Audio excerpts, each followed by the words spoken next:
이게 저희들 효가요제 끝나고 나서 단체 사진 촬영이었습니다. 이 효가요제의 모든 진행과 준비는 우리 충효회대학 4기 집행부를 비롯한 원우 여러분이 도와주셨습니다. 총재님 말씀이시고, 이건 제가 인사말 하는 거네요. 노래였는데 부끄러워서 이렇게 해놨습니다. 자, 그러면 이제 여러분은 제가 가장 좋아하는 말이 화양연화입니다. 화양연화의 뜻은 내 인생에서 가장 아름답고 행복한 시간. 그래서 저는 제 인생의 화양연화는 언제인가 라고 많은 분들이 저에게 물어보았을 때, 저는 지금 이 시간, 충효회대학 총장으로 활동하고 있는 시간이 가장 아름답고 행복한 시간이었다. 저는 그동안 청와대에도 있었고 국회에도 있었고 부산시에도 있었고 공기업 이사를 12년이나 했습니다만, 가장 제가 행복하고 아름다운 시간은 바로 충효회대학 총장으로 여러분과 함께 강의를 진행하고 있었던 시간이다. 인생에서 가장 아름답고 행복한 시간. 그래서 우리가 어떤 마음을 갖고 있느냐에 따라서 여러분의 삶의 변화가 있습니다. 그 차이는 바로 점 하나의 차이입니다. 몇 번 제가 말씀드렸습니다. 어느 날 몸이 좀 찌부둥하고 찝찝하고 눈이 안 보이고 밤에 잠을 못 자고, 그래서 걱정이 돼서 병원을 갔습니다. 의사 선생님이 두 가지를 이야기합니다. 하나는 검사를 하고 나서 3일 후에 보호자하고 함께 오십시오. 지독한 고질병에 걸렸습니다. 그러면 이분은 3일 동안 정말 밤잠을 설치고 고민하고 번뇌에 시달리면서 3일 후에 얼굴이 반쪽이 돼서 갑니다. 그런데 점 하나를 찍습니다. 고질병이 되는 것입니다. 아무 염려 없습니다. 요즘 좀 많이 피곤하시죠? 물 많이 마시고 밥 많이 드시고 또 하고 싶은 건 마음껏 하십시오. 바로 점 하나 차이가 천국과 지옥을 오가는 것입니다. 이토록 우리가 행복과 불행과 슬픔은 차이가 많지가 않습니다. 또 하나 볼까요? 그래서 옛날 원효 대사 이야기 많이 하시죠? 원효 대사가 당나라에 이제 불교 공부하러 올라갑니다. 불교 공부하러 가다가 밤이 깊어서 동굴 속에서 잠을 자기 시작합니다. 잠을 자다가 너무나 목이 말라서 손을 이렇게 뒤져보니까 정말 바가지에 맛있는 샘물이 들어있는 것입니다. 너무나 맛있어서 그 물을 벌컥벌컥 마시고 이 세상에 가장 맛있고 시원한 물이다 라고 물을 마시고 아주 푹 잤습니다. 아침에 일어나 보니 그 동굴은 바로 해골밭이었습니다. 해골 무덤이었습니다. 그런데 내가 어제 그렇게 달고 맛있게 마셨던 물이 바로 해골의 썩은 물이었습니다. 원효 대사는 그 자리에서 토하고 맙니다. 그러면서 토하다가 한 가지 깨달음을 얻었습니다. 이 세상에 변한 것은 아무것도 없는데, 환경도 변한 것이 없고 원효 대사도 그대로고 해골도 그대로고 물도 그대로인데, 어젯밤에 그렇게 맛있었던 물이 오늘 아침에는 이토록 내가 구역질을 할 만큼 이렇게 썩은 물이 되었던가.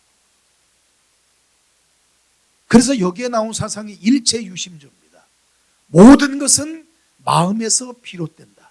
내가 어떤 마음을 갖고 있느냐에 따라서 그것이 극락이 될 수도 있고 천국이 될 수도 있고 지옥이 될 수도 있고 그리고 아수라장이 될 수도 있는 것이죠.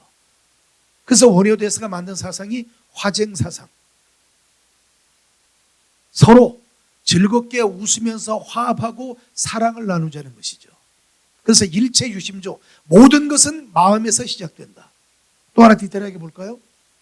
자, 그래서 여기서 나오는 유명한 명언이 있습니다. 법구경에 나오죠. 사랑하는 사람을 만들지 말라. 미워하는 사람도 만들지 말라. 사랑하는 사람은 만나지 못해서 괴롭고 미워하는 사람은 만나서 괴롭다. 그 인간의 번뇌를 이렇게 멋있게 표현하는 것이 없습니다. 그래서 제가 노래도 만들었습니다. 노래 한번 들어주세요.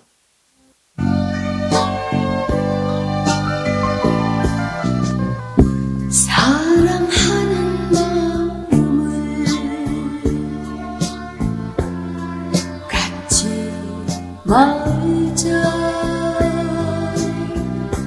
미워하는 마음도 갖지 말자. 됐습니다. 예. 요 노래 들어보신 적 있나요? 작사는 제가 하지 않았어요. 작사는 부처님이 하신 거예요. 부처님의 말씀. 작곡도 제가 하지 않았습니다.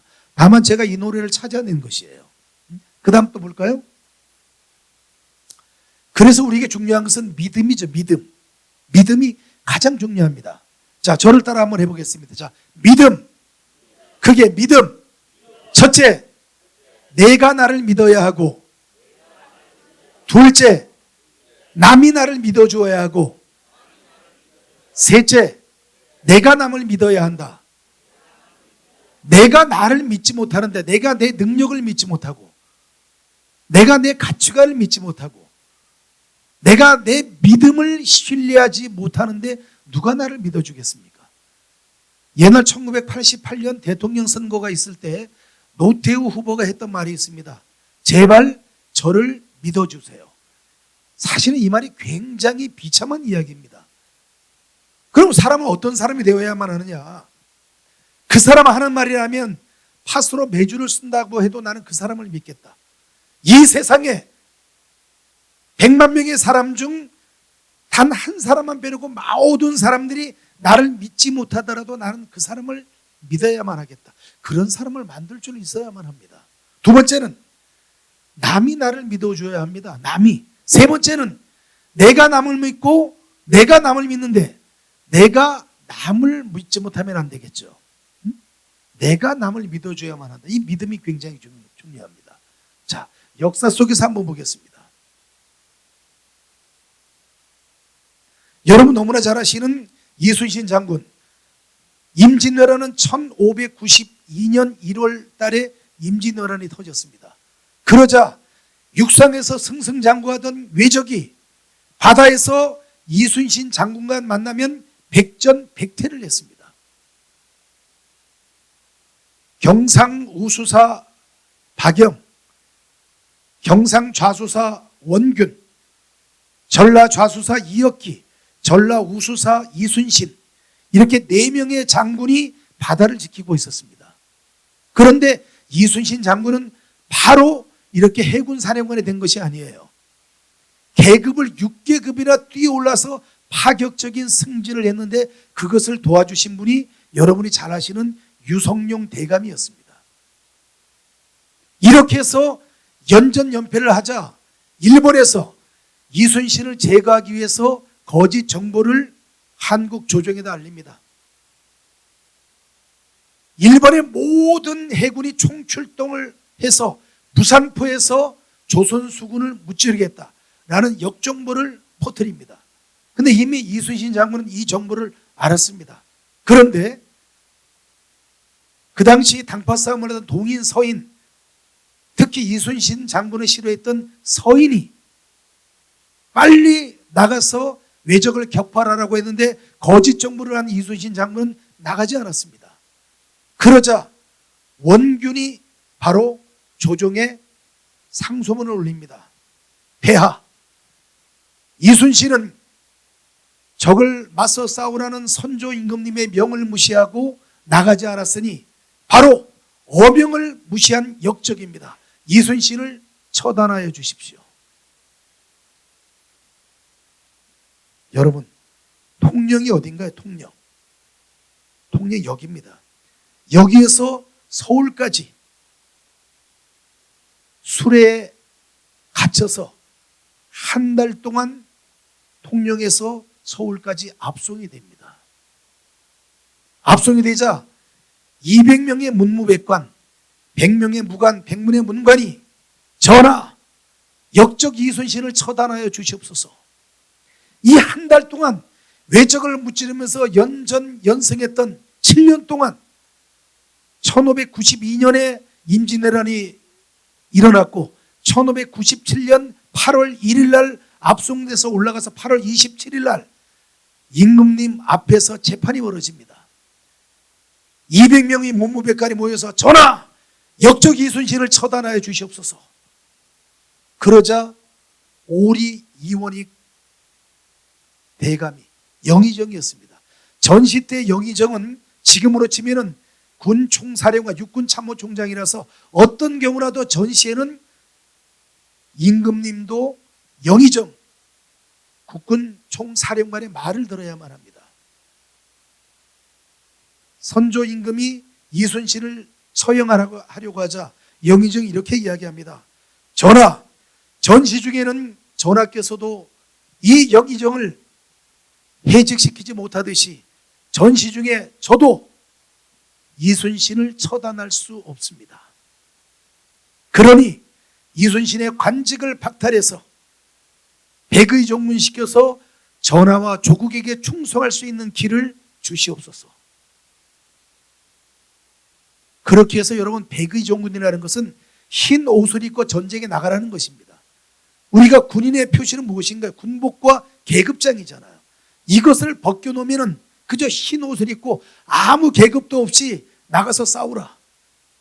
그렇게 해서 내려보냈는데 8월 1일부터 8월 27일 사이에 이순신 장군이 통영에서 서울로 압송되어 가는 그 중간에 이순신 장군의 어머니가 아들의 구명운동을 하려고 아산에서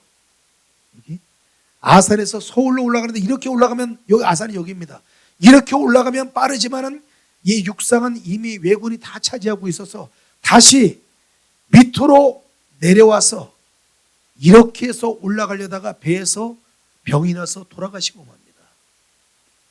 오로지 이순신 장군의 죄라는 것은 조국을 위해서 열심히 싸운 죄밖에 없는데 모함에 의해서 이렇게 억울한 누명을 쓰고 백의 종군하는 그 와중에 어머니도 돌아가시게 되는 것이죠.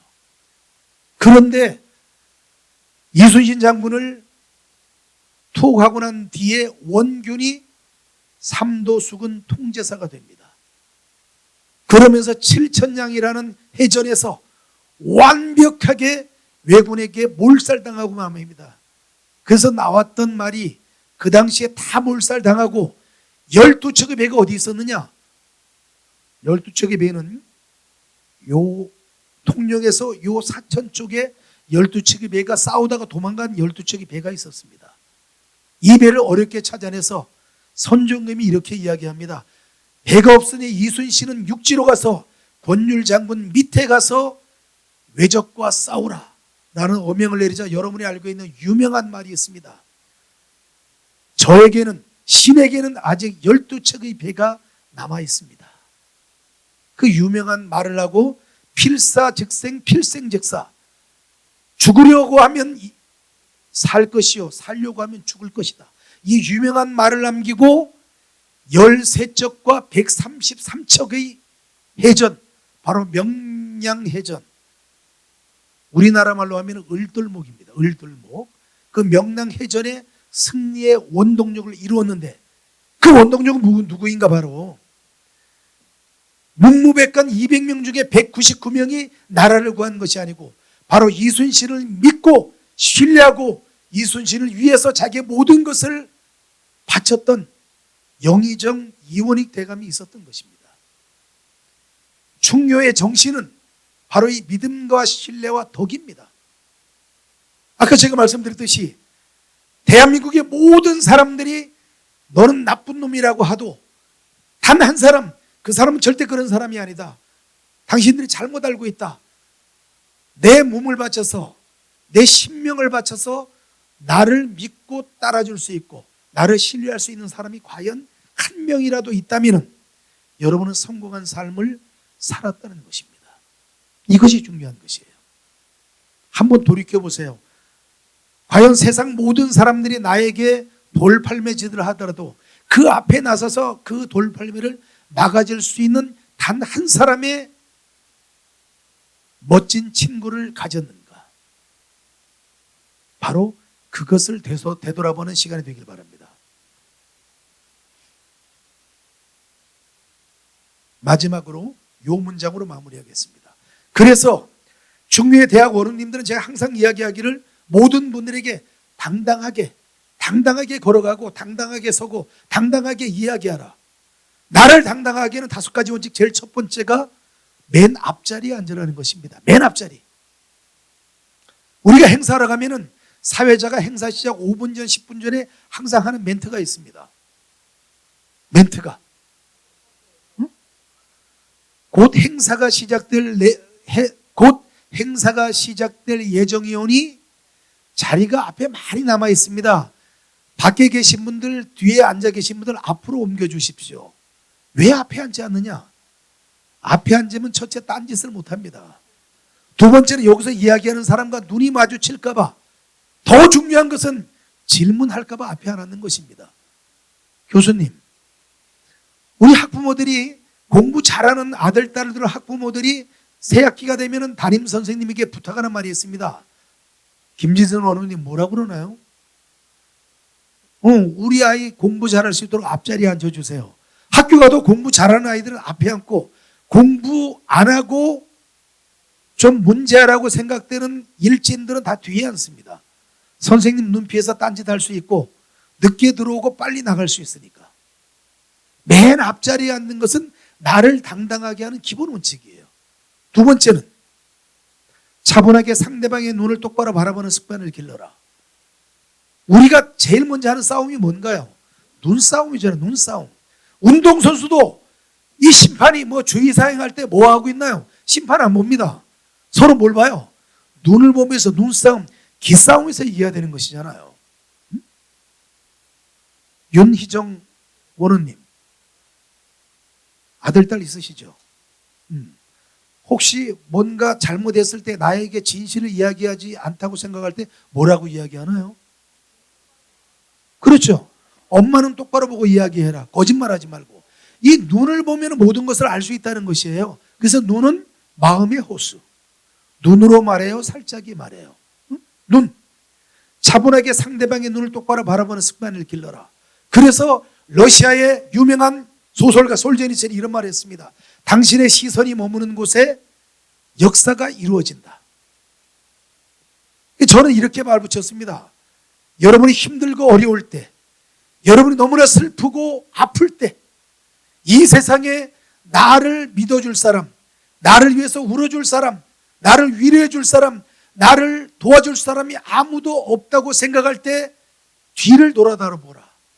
당신의 시선이 머무는 곳에 내가 당신을 지켜보고 있을 것이다. 별로 감동이 없는 거예요.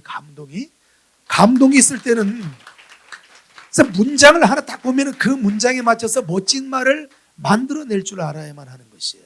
여러분이 힘들고 어려울 때, 슬프고 괴로울 때, 정말 누구에겐가 하소연하고 싶고 누군가 나를 지켜주고 싶으면 좋겠다라는 생각이 들었을 때 여러분이 뒤를 돌아다 보세요. 여러분의 시선이 멈추는 그곳에 바로 제가 있겠습니다. 정말입니다. 제가 있겠습니다. 제가. 누구를 위해서? 중효의 대학 원우님들을 위해서 제가 거기 서 있겠습니다. 세 번째는 25% 빨리 걸어라. 여러분도 인정하기 싫고 저도 인정하기 싫지만 우리는 시한부 인생을 살아가고 있습니다. 암에 걸려서 이제 당신의 삶은 3개월밖에 남지 않았습니다. 이분들만 시한부 삶이 아니에요. 우리도 시한부 삶을 살고 있습니다. 아무리 많이 살아도 현재는 150세까지 밖에 못 사는 것 같아요. 우리 스님, 윤종환 우리 스님도 계시지만은 아직은 우리가 극락에 가셨다가 오셔서 극락이 참 좋더라라고 증언해 준 분이 아직은 안 계세요. 천국에 가셨다가 정말 천국은 지상 낙원이구나 하고 증언해 준 분이 아직은 안 계세요. 물론 저는 있다고 생각을 합니다. 그러나 우리는 시한부 인생을 살면서 언젠가는 다른 세상으로 가야 되는데 내가 혼자 걸을 때 세워라 내워라 이렇게 걷지 말고 다른 사람보다 25% 빨리 걸어서 그 남는 시간을 활용해서 내가 하고 싶은 일을 더 하라는 것입니다. 네 번째는 자진해서 크게 이야기하라.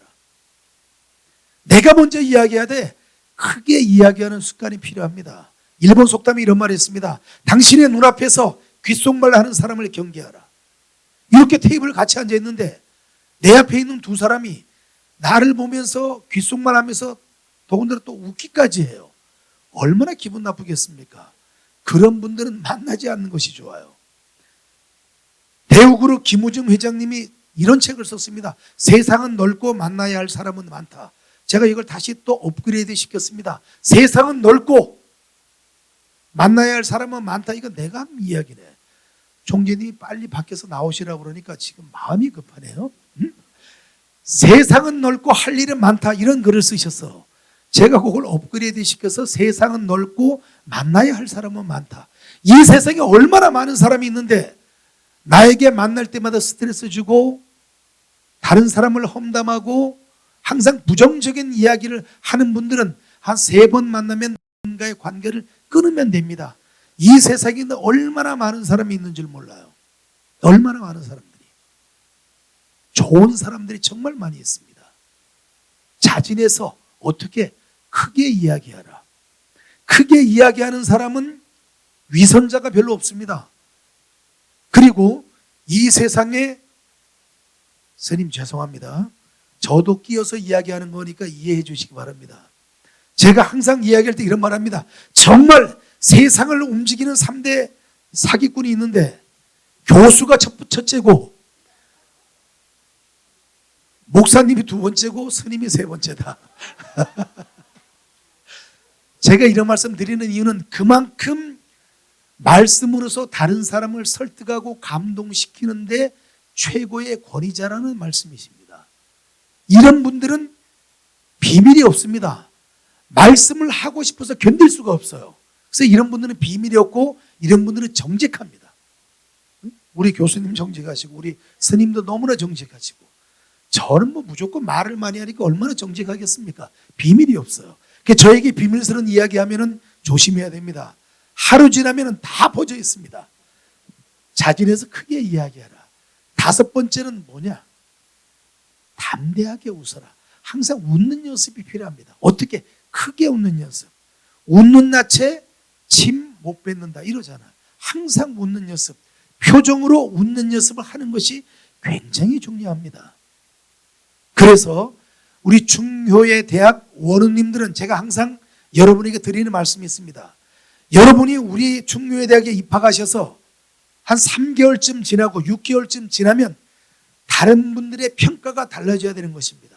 아, 이분이 옛날엔 이렇지 않았는데 요즘 들어서 갑자기 말투가 달라지고 행동이 달라지고 그리고 습관이 달라져 있다. 이상하게 식사하러 가면은 먼저 숟가락 놓고 자 드시죠 하고 다른 사람 욕도 잘 안 하고 좋은 말만 하고 행동도 조심하고. 그럼 우리가 보통 무슨 말 하나요? 사람이 갑자기 변하면 뭐라고 이야기하나요? 혹시 죽을 병 걸리지 않았느냐? 그럴 때 여러분 이렇게 이야기합니다. 내가 중효의 대학을 다녀보니까 나도 모르게 몸가짐도 단정해지고 말투도 단정해지고 품격도 있어지고 다른 사람에 대한 사랑과 배려가 내 몸에 배이더라. 이런 말씀을 해주시는 여러분이 얼마나 좋은 분인지 모릅니다. 지금 이 시간 여러분의 이 자리에서 공부하는 여러분이 우리 젊은 애들 말고 정말 괜찮은 분들이에요. 정말 괜찮은 분들이에요. 이 시간에 다른 데 가서 술을 마시거나 놀거나 잡담을 하거나 이런 많은 시간을 다 제껴두고 이곳에 오셔서 어떻게 보면 고리타분할 수도 있고 어떻게 보면 굉장히 수구, 꼴통 같은 그런 느낌이 들 수도 있지만은 중효의 사상의 실천과 전파라는 이런 학문 연구를 하시는 여러분은 정말 괜찮은 분이다. 여러분 모두를 위해서 격려하는 박수를 한번 보내주시기 바랍니다. 제가 목소리가 굉장히 좋았는데 아까 말씀드린 이제 이 장학기금 마련 골프 대회 그 기금 마련을 위해서